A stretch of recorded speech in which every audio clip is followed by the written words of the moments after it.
मावळते राष्ट्रपती रामनाथ कोविंद देशाला संबोधित करतायत। थेट जाऊयात।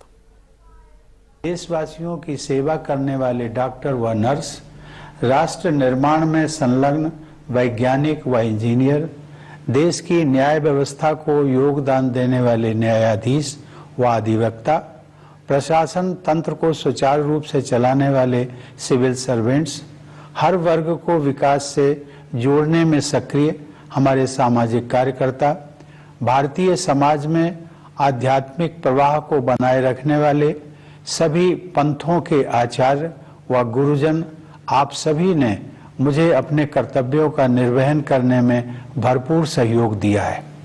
संक्षेप में कहूं तो समाज के सभी वर्गों का मुझे पूरा सहयोग, समर्थन व आशीर्वाद मिला है। मेरे मनो मस्तिष्क में वे सभी क्षण विशेष रूप से अंकित रहेंगे जब मेरी मुलाकात अपनी सेनाओं, अर्धसैनिक बलों तथा पुलिस के बहादुर जवानों से होती थी। उन सभी में देश प्रेम की अद्भुत भावना देखने को मिलती है। अपनी विदेश यात्राओं के दौरान जब भी प्रवासी भारतीयों के साथ मेरा मिलना हुआ, हर बार मुझे मातृभूमि के प्रति उनके गहरे प्यार और अपनेपन का एहसास हुआ। देश के सर्वोच्च नागरिक पुरस्कार समारोहों के दौरान मुझे अनेक असाधारण प्रतिभाओं से मिलने का अवसर मिला। वे सभी पूरी लगन, अटूट समर्पण और दृढ़ निष्ठा के साथ एक बेहतर भारत के निर्माण में सक्रिय हैं। इस प्रकार अनेक देशवासियों से मिलने के बाद मेरा यह विश्वास और भी दृढ़ हुआ कि हमारे निष्ठावान नागरिक ही वास्तविक राष्ट्र निर्माता हैं और वे सभी भारत को बेहतर बनाने के लिए प्रयासरत हैं। ऐसे सभी निष्ठावान देशवासियों के हाथों में हमारे महान देश का भविष्य सुरक्षित है। प्यारे देशवासियों, अपने इन अनुभवों से गुजरते हुए अक्सर मुझे अपना बचपन भी याद आता रहा है कि किस तरह महत्वपूर्ण ऐतिहासिक घटनाएं हमारे व्यक्तिगत जीवन को प्रभावित करती रहीं। जब अपने छोटे से गांव में एक साधारण बालक के नजरिए से मैं जीवन को समझने की कोशिश कर रहा था, तब देश को आजादी हासिल किए हुए कुछ ही साल हुए थे। देश के पुनर्निर्माण के लिए लोगों में एक नया जोश दिखाई देता था। उनकी आंखों में नए सपने थे। मेरे दिलो दिमाग में भी एक धुंधली सी कल्पना उभर रही थी कि एक दिन शायद मैं भी अपने देश के निर्माण में भागीदारी कर सकूंगा। कच्चे घर में गुजर बसर करने वाले एक परिवार के मेरे जैसे साधारण बालक के लिए हमारे गणतंत्र के सर्वोच्च संवैधानिक पद के बारे में कोई भी जानकारी होना कल्पना से परे था। लेकिन यह भारत के लोकतंत्र की ताकत है कि इसमें हर नागरिक के लिए ऐसे रास्ते खुले हैं जिन पर चलकर वह देश की नियति को संवारने में अपनी महत्वपूर्ण भूमिका निभा सकता है। कानपुर देहात जिले के परौख गांव के अति साधारण परिवार में पला बढ़ा वह रामनाथ कोविंद आज आप सभी देशवासियों को संबोधित कर रहा है। इसके लिए मैं अपने देश की जीवंत लोकतांत्रिक व्यवस्था की शक्ति को सत सत नमन करता हूं।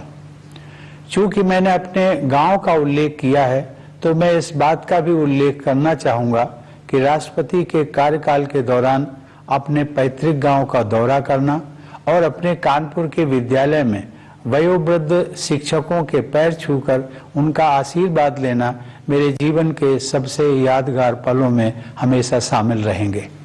इसी साल प्रधानमंत्री जी भी मेरे गांव परौख आए और उन्होंने मेरे गांव की धरती का मान बढ़ाया। अपनी जड़ों से जुड़े रहना भारतीय संस्कृति की विशेषता है। मैं युवा पीढ़ी से यह अनुरोध करूंगा कि अपने गांव या नगर और अपने विद्यालयों तथा शिक्षकों से जुड़े रहने की इस परंपरा को आगे बढ़ाते रहें। प्यारे देशवासियों, आजकल सभी देशवासी आजादी का अमृत महोत्सव मना रहे हैं।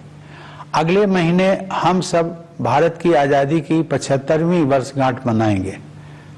हम 25 वर्ष की अवधि के उस अमृत काल में प्रवेश करेंगे जो स्वतंत्रता के शताब्दी वर्ष अर्थात 2047 में पूरा होगा।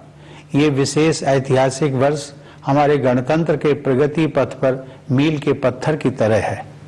हमारे लोकतंत्र की ये विकास यात्रा देश की स्वर्णिम संभावनाओं को कार्य रूप देकर विश्व समुदाय के समक्ष एक श्रेष्ठ भारत को प्रस्तुत करने की यात्रा है। आधुनिक काल में हमारे देश की इस गौरव यात्रा का आरंभ ब्रिटिश हुकूमत के दौरान राष्ट्रवादी भावनाओं के जागरण और स्वाधीनता संग्राम के साथ हुआ। 19वीं शताब्दी के दौरान पूरे देश में पराधीनता के विरुद्ध अनेक विद्रोह हुए। देशवासियों में नई आशा का संचार करने वाले ऐसे विद्रोहों के अधिकांश नायकों के नाम भुला दिए गए थे। अब उनकी वीर गाथाओं को आदर सहित याद किया जा रहा है। 19वीं सदी के अंतिम तथा 20वीं सदी के आरंभिक वर्षों में नवीन जन चेतनाओं का संचार हो रहा था और स्वाधीनता संग्राम की अनेक धाराएं प्रवाहित हो रही थी। वर्ष 1915 में जब गांधी जी स्वदेश लौटे, उस समय देश में राष्ट्रीयता की भावना और भी प्रबल हो रही थी। अनेक महान जन नायकों की उज्जवल आकाश गंगा का जैसा प्रकाश हमारे देश को 20वीं सदी के आरंभिक दशकों में प्राप्त हुआ, वह विश्व इतिहास में अतुलनीय है। जहां एक और आधुनिक युग के एक ऋषि की तरह गुरुदेव रविंद्रनाथ टैगोर हमारी सांस्कृतिक विरासत से देशवासियों को फिर से जोड़ रहे थे, वहीं दूसरी ओर बाबा साहब भीमराव अंबेडकर समानता के आदर्श की ऐसी पुरजोर वकालत कर रहे थे जैसा अधिकांश विकसित देशों में भी दिखाई नहीं दे रहा था। तिलक और गोखले से लेकर भगत सिंह और नेताजी सुभाष चंद्र बोस तक, जवाहरलाल नेहरू, सरदार पटेल और श्यामा प्रसाद मुखर्जी से लेकर सरोजिनी नायडू और कमला देवी चट्टोपाध्याय तक, ऐसी अनेक विभूतियों का केवल एक ही लक्ष्य के लिए तत्पर होना मानवता के इतिहास में अन्यत्र नहीं देखा गया है। मेरे मस्तिष्क में और भी कई विभूतियों के नाम उभर रहे हैं, लेकिन मेरे कहने का तात्पर्य यह है कि स्वाधीन भारत की विभिन्न परिकल्पनाओं से संपन्न अनेक महान नेताओं ने भारत की स्वाधीनता के लिए त्याग और बलिदान के अद्भुत उदाहरण प्रस्तुत किए। इसमें कोई संदेह नहीं है कि स्वाधीनता संग्राम पर गांधी जी के परिवर्तनकारी विचारों का प्रभाव सबसे अधिक पड़ा और उस दौरान उन्होंने कोटि कोटि देशवासियों की जीवन धारा को नई दिशा दे दी। देवी और सज्जनों, लोकतंत्र के जिस पथ पर हम आज आगे बढ़ रहे हैं, उसकी रूपरेखा हमारी संविधान सभा द्वारा तैयार की गई थी। उस सभा में पूरे देश का प्रतिनिधित्व करने वाले अनेक महानुभावों में हंसाबेन मेहता, दुर्गाबाई देशमुख, राजकुमारी अमृत कौर तथा सुचेता कृपलानी सहित 15 महिलाएं भी शामिल थीं। संविधान सभा के सदस्यों के अमूल्य योगदान से निर्मित भारत का संविधान हमारा प्रकाश स्तंभ रहा है और इसमें निहित आदर्श चिरकाल से संरक्षित भारतीय जीवन मूल्यों का हिस्सा रहे हैं। संविधान को अंगीकृत किए जाने से एक दिन पहले संविधान सभा में अपने समापन वक्तव्य में डॉक्टर अंबेडकर ने लोकतंत्र के सामाजिक और राजनैतिक आयामों के बीच के अंतर को स्पष्ट किया था। उन्होंने कहा था कि हमें केवल राजनीतिक लोकतंत्र से संतुष्ट नहीं होना चाहिए। मैं उनके शब्दों को आप सबके साथ साझा करता हूं। उन्होंने कहा था, हमें अपने राजनीतिक लोकतंत्र को एक सामाजिक लोकतंत्र भी बनाना चाहिए। राजनीतिक लोकतंत्र टिक नहीं सकता यदि वह सामाजिक लोकतंत्र पर आधारित न हो। सामाजिक लोकतंत्र का क्या अर्थ है? इसका अर्थ है जीवन का वह तरीका जो स्वतंत्रता, समानता और बंधुता को जीवन के सिद्धांतों के रूप में मान्यता देता है। स्वतंत्रता, समानता और बंधुता के इन सिद्धांतों को एक त्रिमूर्ति के अलग अलग हिस्सों के रूप में नहीं देखना चाहिए। उनकी त्रिमूर्ति का वास्तविक अर्थ यह है कि उनमें से किसी भी हिस्से को एक दूसरे से अलग करने पर लोकतंत्र का वास्तविक उद्देश्य ही समाप्त हो जाता है। प्यारे देशवासियों, जीवन मूल्यों की ये त्रिमूर्ति आदर्शयुक्त, उदारतापूर्ण और प्रेरणादायक है। इस त्रिमूर्ति को अमूर्त अवधारणा मात्र समझना गलत होगा। केवल आधुनिक ही नहीं बल्कि हमारा प्राचीन इतिहास भी इस बात की गवाही देता है कि वे तीनों जीवन मूल्य हमारे जीवन की सच्चाई हैं। उन्हें हासिल किया जा सकता है और वस्तुतः उन्हें विभिन्न युगों में हासिल किया भी गया है।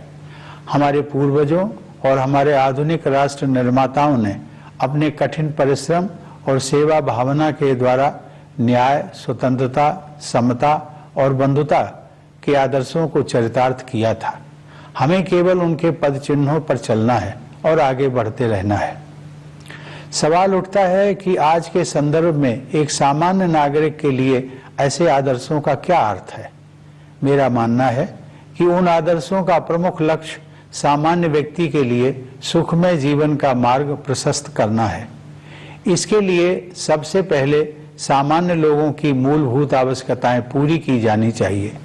अब संसाधनों की कमी नहीं है। हर परिवार के पास बेहतर आवास तथा पीने के पानी और बिजली की सुविधा उपलब्ध हो, इस दिशा में हम काम कर रहे हैं। यह बदलाव विकास की बढ़ती हुई गति तथा भेदभाव से पूर्णतः मुक्त सुशासन द्वारा ही संभव हो सका है। मूलभूत आवश्यकताओं को उपलब्ध कराने के बाद यह सुनिश्चित करना है कि प्रत्येक नागरिक अपनी क्षमताओं का उपयोग करते हुए खुशी के अवसर तलाशे तथा अपने नितांत निजी गुणों का समुचित उपयोग करते हुए अपनी नियति का निर्माण करे। इस दिशा में आगे बढ़ने के लिए शिक्षा ही मुख्य साधन है। मेरा मानना है कि राष्ट्रीय शिक्षा नीति युवा भारतीयों के लिए अपनी विरासत से जुड़ने और 21वीं सदी में अपने पैर जमाने में बहुत सहायक सिद्ध होगी। उनके विकासमान भविष्य के लिए अच्छी स्वास्थ्य सेवाएं अनिवार्य हैं। कोविड की वैश्विक महामारी ने सार्वजनिक स्वास्थ्य सेवा के बुनियादी ढांचे में और भी अधिक सुधार की आवश्यकता को रेखांकित किया है। मुझे खुशी है कि सरकार ने इस कार्य को सर्वोच्च प्राथमिकता दी है। शिक्षा और स्वास्थ्य सेवाओं का लाभ उठाते हुए हमारे देशवासी सक्षम बन सकते हैं और आर्थिक सुधारों का लाभ लेकर अपने जीवन निर्माण के लिए सर्वोत्तम मार्ग अपना सकते हैं। 21वीं सदी को भारत की सदी बनाने के लिए हमारा देश सक्षम हो रहा है, यह मेरा दृढ़ विश्वास है। प्यारे देशवासियों, अपने कार्यकाल के 5 वर्षों के दौरान मैंने अपनी पूरी योग्यता से अपने दायित्वों का निर्वहन किया है।